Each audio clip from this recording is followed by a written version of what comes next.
What does this tell us about the football family? Well, in answering that, I'll say thank you to every member of the football family for paying attention to Congress documents, for consuming the Congress documents, and for ensuring that they were up to speed with the happenings of their own football association. I believe that this are the reasons why we've had such an amazing Congress. I think that the atmosphere here has been very serene. I think that the work, especially done by our auditors, has been top. The work done by our finance department has been top. The activity report of our football association is incredible, and it gives us hope for our tomorrow. Like I said at the Congress, the sacrifices that we have done today gives all of us hope for our tomorrow, and I'm extremely happy about what has transpired today. And if you heard Fred Moore speak, he did say that you are envisaging that there wouldn't be such massive impact in the football space like COVID-19 did last year. Tell us some of the challenges COVID has brought to Ghana football and how you intend to recover from that period. Obviously, the biggest challenge has been economics or finance. Obviously, the pandemic has faced or affected every facet of the football ecosystem financially. I mean, I just spoke about the fact that we are engaging governments and stakeholders to ensure that we could admit more fans to the stadium. That tells you that the pandemic also affected attendances at the stadium. I mean, in Africa, there's almost non-admission of fans to various stadia. The pandemic has affected companies. Companies are not having the needed resources to also invest in football. So it's been a very, very torrid time for the football industry. I would say that it's a surprise that clubs have survived up to now, and we've not had liquidation of clubs, etc., etc. But I think that it's also because the Football Association has worked closely with our clubs. We knowing each other, knowing what is happening and how to navigate ourselves out of this challenge. And I'm super happy about the work that has been done so far. Super grateful to all the clubs for being patient through this challenging period and believing in the leadership of our Football Association. We have seen you taking us through what you have done over the 2 years. What have been your major highlights for the past 2 years, and what should the football fraternity look forward to, into the future? Major highlights is what we have shared today. Everything that we have shared today has been key on the agenda. I don't know which of them to take out. What is important is that we have the right levels of energy and passion from the staff of the Football Association, the right levels of energy from club owners and administrators, the right levels of energy from the media has all played a part in ensuring that we have a football atmosphere which is serene enough and which will ensure that the growth of our game is protected. Talk to us about the new football pyramid, the new structure, and the introduction of the Super League. How is it going to promote the quality of club football in the country? Well, I think that I explained this new pyramid during Congress. The General Secretary took all of us through, but we believe that this is a new revolution for our sport. The GPL will be independently managed, like I promised years ago. Then we have another level which we call the Super League, where we're going to have an 18-club national league again. And then we have another level which we call the championship, where 16 clubs in each region will play in the championship. This is amazing, offering amazing platform to talents from across the country. Think about it. The championship will see 160 clubs.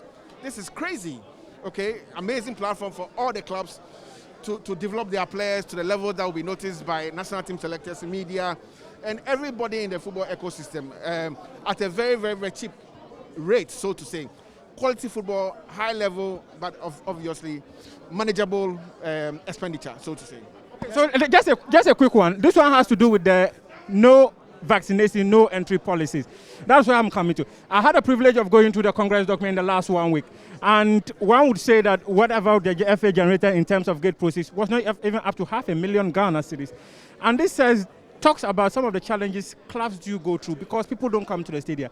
And now there's the introduction of no vaccination, no policy. One would say, isn't this another way to deter people from coming to the stadium? No, what is true and what is good is that the government is going to roll out a lot of vaccines. I understand even this week we are having 5 million vaccines coming into the country. So there's a lot more vaccine available to the people. And we want to ensure that we enjoy our sport in our usual manner, where we can chant and sing, like it's currently happening across Europe. People go into the stadium even without a face mask, okay? And they're enjoying their sport because they've been vaccinated. And once we have the chance to be vaccinated, we need to encourage our people to be vaccinated. And we're starting from our good selves. I have vaccinated. All our Premier League clubs, Division 1 League clubs, and Women Premier League clubs are going to be vaccinated. And we encourage our direct consumers also to be vaccinated. So we are free.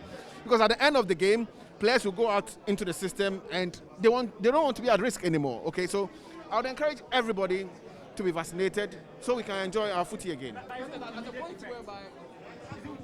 It is with the immediate effect. Players are being vaccinated as we speak.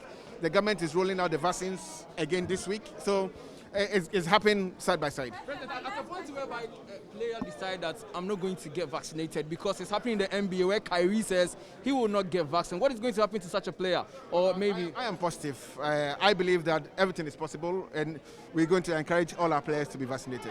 My last question has to do with women football. I mean, we have seen the innovative ideas that you have come with the Women Premier League and even the other leagues. Now, the women national team seem not to do well, especially with the senior women national team, that's the Black Queens.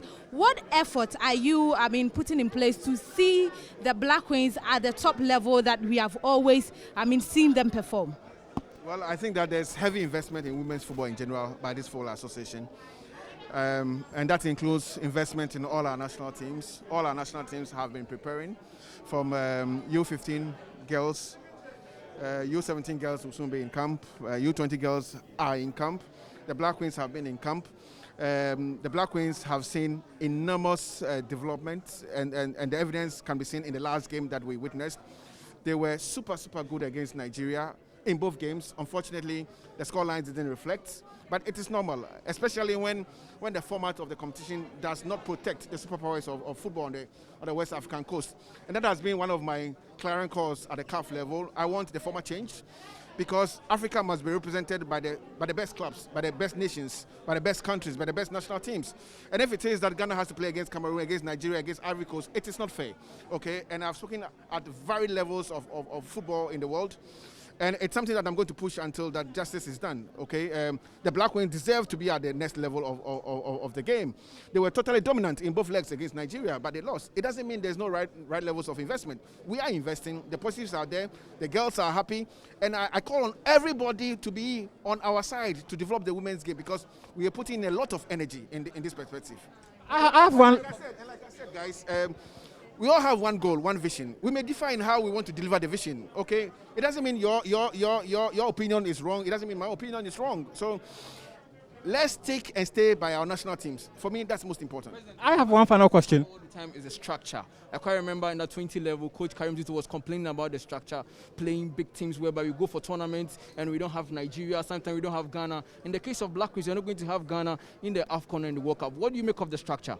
Well, I think I just commented on it, and I've made my position very loud and clear. I mean, the structure doesn't allow a true representation of quality on the African continent, and we've already made a case.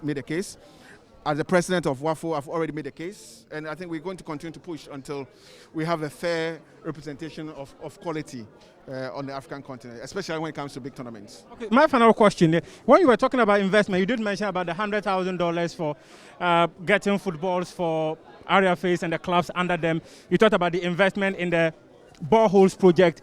Same investment. Last year you had mentioned about plans to add another AstroTurf here in Pram Pram, and also another one in Bolga at the Bolgatanga Secondary School. When are we expected to see work start for this year? I think that the General Secretary spoke to this issue during Congress.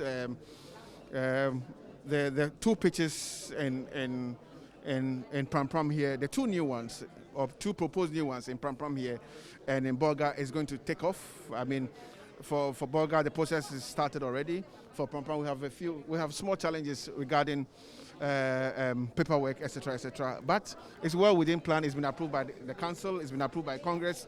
So it's our responsibility to ensure that it's implemented, and we will implement them. Just quickly before you go, you spoke about women's football in your earlier statement. You mentioned that the girls are happy. But on social media, of course, we all see it. The captain of the team, and there have been some wranglings on social media suggesting that there's a bit of a rift between some sections of the team and you. Just make a statement for us to know that there's no such thing and all is clear with you. Well, it's very important. It's very important. It's very normal for people who go wayward sometimes to speak up and speak in the public space. And the decision to exclude members of the Tinkra team is the sole decision of the Tinkra team. Sorry, the decision to exclude any member of the playing body is the sole decision of the Tinkra team. And I will encourage you to speak to the head coach or the coaches to speak to this, okay? Jose Mourinho will say that I'm prepared to speak about players who are with me than players who are not with me. Quote and unquote. Thank you. Thank you.